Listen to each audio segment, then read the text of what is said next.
BNP কোনো কালেই আমাদের কোনো বক্তব্য, কোনো অফিসিয়াল বক্তব্য, কোনো স্টেটমেন্টেই আমরা কোনোদিনও বলি নাই যে তলে তলে আমাদের আমেরিকার সাথে ঠিক হয়ে গেছে, আমেরিকা ঠিক আছে, নিউ ইয়র্ক ঠিক, ডিসি ঠিক আছে, তো আমরা আসি, এই কথা আমরা বলি নাই। আওয়ামী লীগের সাধারণ সম্পাদক ভরা জনসভায় বলেছেন দিল্লি আছে আমরা আসি, আমরা আসি দিল্লি আছে।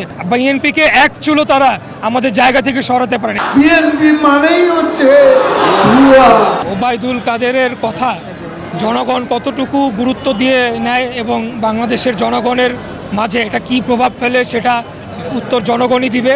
তবে আমরা যেটা বলতে চাই, আমাদের আন্দোলন কোনোভাবেই ব্যর্থ তো নয়। আমরা মনে করি বাংলাদেশের 95 থেকে 98% জনগণ আমাদের সাথে রয়েছে। এর প্রমাণ 7 তারিখে আপনারা দেখেছেন। এই সরকারের সকল কূটকৌশল, সকল যারা দমন পীড়ন, অত্যাচার, নির্যাতন, দল ভাঙন থেকে শুরু করে সকল কিছু তারা প্রয়োগ করে তারা সেখানে কুকুর, বিড়াল, বানর, ভেড়া ছাড়া ভোট কেন্দ্রে জনগণকে নিতে পারে নাই, কোনো মানুষকে নিতে পারে নাই। এই সরকার মানুষের সরকার না, এই আওয়ামী লীগ সরকার ভারতের একটি উপকমিটি, এটা ভারতের একটা প্রাদেশিক সরকারের কমিটি, এটা জঙ্গলি কুকুর, বিড়াল, গরু, ভেড়ার সরকার। এটা বাংলাদেশের জনগণের সরকার না, এটি আমি। অতএব আমরা বলতে চাই বিএনপি জনমানুষের দল। আমরা জনগণের শক্তির উপর নির্ভর করে সকল রাষ্ট্রযন্ত্র যাদেরকে দলীয়করণ করে জনগণের বিপক্ষে দাঁড় করানো হয়েছে। আপনারা দেখেছেন যে ভয়াবহ নির্যাতন চালানো হয়েছে। এটি বাংলাদেশের ইতিহাসে 71-এর পরবর্তীতে হয়েছে কিনা সন্দেহ রয়েছে। তারা আমাদের পরিবারের উপরে, যারা অরাজনৈতিক, তাদের উপরে অত্যাচার, নির্যাতন, দমনপীড়ন করেছে। এত কিছুর পরেও কিন্তু বিএনপিকে এক চুলো তারা আমাদের জায়গা থেকে সরাতে পারেনি। কেন পারে নাই? কারণ আমরা জনগণের শক্তির উপর নির্ভর করে আমরা রাজনীতি করি এবং আগামীতে করে যাব। অতএব এই কথা যারা বলছে তারা কেবলমাত্র তাদের ব্যর্থতা ঢাকতে এবং এই আওয়ামী লীগের এই সরকারকে তারা বৈধতা দিতে অথবা জনগণের দৃষ্টিভঙ্গি ভিন্ন খাতে ফেরানোর জন্য তারা বিএনপির সমালোচনা করছে। বিএনপিরটা বিএনপি বুঝবে, বিএনপির সমালোচনা করার দরকার নাই।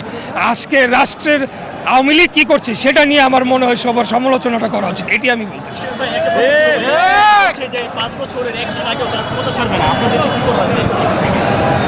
আমরা বলতে চাই যে এই কথা তারা বলবেই, এই কথা তো তারা তো আর বলবে না যে আমরা এর আগে একদিন আগে ক্ষমতা ছাড়তে পারি, তাহলে পরে তো তারা নিশ্চিহ্ন হয়ে যাবে। তারা সাংগঠনিকভাবে জনসমর্থনের দিক থেকে আমাদের মোকাবেলা করতে পারে না দেখেই তো রাষ্ট্রযন্ত্রের উপর ভর করে তারা ক্ষমতায় টিকে রয়েছে এবং তারা যে অপকর্ম করেছে আগামী দিনে তাদের বিচারের মুখোমুখি দাঁড়াতে হবে, এই ভয়ে তারা ক্ষমতা ছাড়ছে না। অতএব আপনারা কোনোদিনও আমরা ধরে নেই নাই যে তারা বলবে তারা রাষ্ট্র ক্ষমতা ছেড়ে দিবে।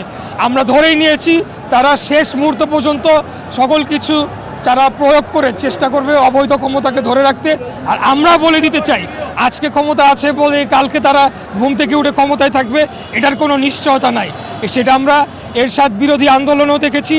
বিশ্বের বড় বড় স্বৈরাচাররাও তারাও শেষ মুহূর্ত পর্যন্ত বলে গিয়েছে যে তারা ক্ষমতা ছাড়বে না, তারা সারা জীবন, তারা মৃত্যুর আগ পর্যন্ত ক্ষমতায় থাকবে। কিন্তু শেষ মুহূর্তে জনগণ নির্ধারণ করবে এবং মহান আল্লাহ তাআলাই নির্ধারণ করবে যে বাংলাদেশে ক্ষমতা কার কাছে থাকে। যে সকল মিডিয়ায় আসছে এটা কোনো মিডিয়া না, এটা হলো আওয়ামী লীগের অর্থায়নে তাদের কিছু পোষা কিছু মুখপাত্র রয়েছে যারা অপপ্রচার চালাচ্ছে। এদেরকে আমি মিডিয়ার পর্যায়ে বলবো না, তারা বাংলাদেশের শত্রু, তারা জনগণের শত্রু, তারা গণতন্ত্রের শত্রু। এই সকল মিডিয়া আগামী দিনে থাকবে কিনা সেটি নিয়েও যথেষ্ট সন্দেহ রয়েছে। বাংলাদেশে একটি গণতান্ত্রিক ব্যবস্থা ফিরে আসার পর জনগণই এদের বিরুদ্ধে ব্যবস্থা নেবে, এই তথাকথিত যারা যে কয়েকটি মিডিয়া আমরা বলছি।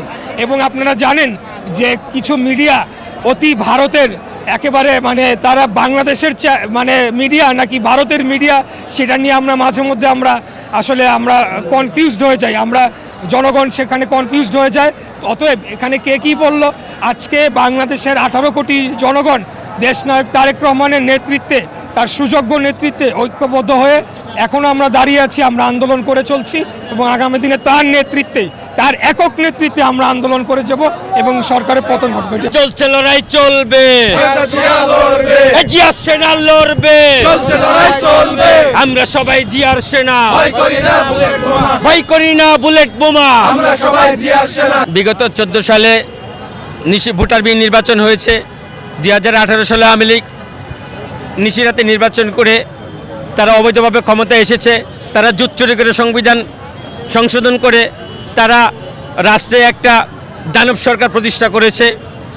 ঠিক একইভাবে 2024 সালের 7 জানুয়ারি তারা যে নির্বাচন করেছে সেই নির্বাচন ছিল তারা ডামি নির্বাচন। এই ডামি নির্বাচনে আপনারা দেখেন সারা দেশে আমরা বিভিন্ন মিডিয়ার মাধ্যমে আপনাদের মাধ্যমে জানতে পেরেছি 70টার বেশি লাশ পড়েছে তাদের অন্তর্কুণ্ডলের মাধ্যমে, যে জায়গার মধ্যে 62টির বেশি গণতান্ত্রিক রাজনৈতিক দল তারা এই নির্বাচনকে প্রত্যাখ্যান করেছে। সেই নির্বাচনে তারা দেখিয়েছে কারচুপি নির্বাচনে জনগণ প্রকৃত অর্থে বলে যে এই নির্বাচনে ভোট পড়েছে 2%, আর তাদের দেয়া ভাষ্যমতে তারা বলে যে নির্বাচনে ভোট পড়েছে 27%, যেটা আবার নির্বাচন সচিব নির্বাচন কমিশনারকে সংশোধন করে বলেছে নির্বাচনে ভোট পড়েছে 40%, যেটা নিয়ে কার্যত বিশ্ব মিডিয়া, জাতিসংঘ, ইউরোপীয় ইউনিয়ন, কানাডা এবং আপনার আমেরিকা তারা ডিরেক্টভাবে তারা বিবৃতিতে যা জানিয়েছে এই নির্বাচন স্বচ্ছ, অবাধ, সুষ্ঠু এবং নিরপেক্ষ হয়নি।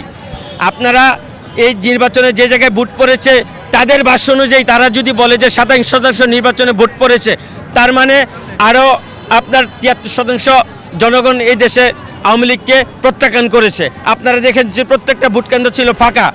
যখন আপনার কোনো সাংবাদিক, মিডিয়া বা আপনার পর্যবেক্ষক ভোট কেন্দ্রে গিয়েছেন, তারা দামি নির্বাচনের দামি লাইট তৈরি করেছে। যে নির্বাচনে ভোট দিয়েছে শিশুরা, যাদের কোনো ভোটাধিকার নেই, অথচ যাদের স্পষ্ট ভোটাধিকার রয়েছে তাদেরকে আওয়ামী লীগের ভোটাধিকার থেকে বঞ্চিত করেছে। সুতরাং আমরা শোকে কাতর নই। এই দেশপ্রেমিক জনগণ আওয়ামী লীগকে সরাসরি প্রত্যাখ্যান করেছে, তাদের এই নির্বাচনকে, দামি নির্বাচনকে প্রত্যাখ্যান করেছে। শোকে কাতর আওয়ামী লীগ, যারা ভীত সন্ত্রস্ত এই দেশপ্রেমিক জনগণ তাদেরকে কেন প্রত্যাখ্যান করেছে। আর আমরা এই দেশের জনগণ সুষ্ঠুভাবে এই নির্বাচনকে ভোট বর্জন করার কারণে দেশনায়ক জনাব তারেক রহমানের পক্ষ থেকে আমরা নির্বাচনের 2 দিন পরে আমরা তাদেরকে শুভেচ্ছা জানিয়ে আমরা লিফলেট বিতরণ করেছি। আমাদের এই লড়াই সংগ্রাম এটা আমরা বিজয়ের দ্বার প্রান্তে। তারা যেভাবে তারা এই ভোটারবিহীন দামি নির্বাচন করে তারা ক্ষমতার মসনদে বসার চেষ্টা করুক না কেন, তারা কখনো জনগণের দোরগোড়ায় মানুষের হৃদয়ে তারা অবস্থান করতে পারবে না। সুতরাং আমরা সুখে কাতর নই, আমরা রাজপথে আছি। এ দেশের মানুষের ভোটাধিকার, গণতান্ত্রিক অধিকার, মানবাধিকার, দ্রব্যমূল্য নিয়ন্ত্রণ রাখা, সকল গণতান্ত্রিক আন্দোলনের জন্য আমরা রাজপথে ছিলাম, আমরা রাজপথে আছি, রাজপথে থাকব। এবং আগামী দিনগুলোতে দেশনায়ক জনাব তারেক রহমান সমমনা রাজনৈতিক দলগুলোকে নিয়ে যে সকল কর্মসূচি দিবে আমরা রাজপথে থেকে বাস্তবায়ন করে এই দেশে আবারও গণতান্ত্রিক নির্বাচন ব্যবস্থা পুনর্বহাল করব, দেশনীতিকে মুক্ত করব। 7 জানুয়ারি 2024 সালে একটা ভোট করছে এই সরকার, গত সরকার ভোট করছে যে চুরি করে ভোটটা করছে। আমাদের সঙ্গে কারো ছিল না, মানে কাকও নেয়। ওরা নিজে নিজেই মামা ভাগনার সাজে ওরা নিজে ভোট করছে এবং নিজেরাই ওরা গ্রুপিং করে জিতছে। সেই জিতার কারণে আমরা কিন্তু হতাশ নই। আমরা সব সময় এই সরকারকে থাকতে দেব না। এই চোর সরকার কীভাবে ভোট চুরি করে, এই কর্তৃত্ববাদী সরকার, এই সরকার সুষ্ঠুভাবে এই সরকার কখনো ভোট করে নাই, এই সরকার উৎসবমুখর ভোট করে নাই, সেটা মানুষের কাছে গ্রহণযোগ্যতা নাই। সেই জন্য আমরা এই বাংলাদেশে বিশেষ করে ঢাকায় গতকাল সবারই সব জেলায় হয়ে গেছে, আজকে ঢাকায় আমরা এই মিটিং করছি। এই জন্য করছি যে আমরা যেভাবে হোক আমরা এই সরকারকে প্রতিহত করব। আমরা কিন্তু হতাশ নই, আমরা নিজেকে স্বাবলম্বী করে আমরা যেভাবে হোক আমরা করব। আমি দিনাজপুর জেলা বিএনপির মুখ্য বিষয়ক সম্পাদক, আমার নাম AKM কাবুজ্জামান। আমি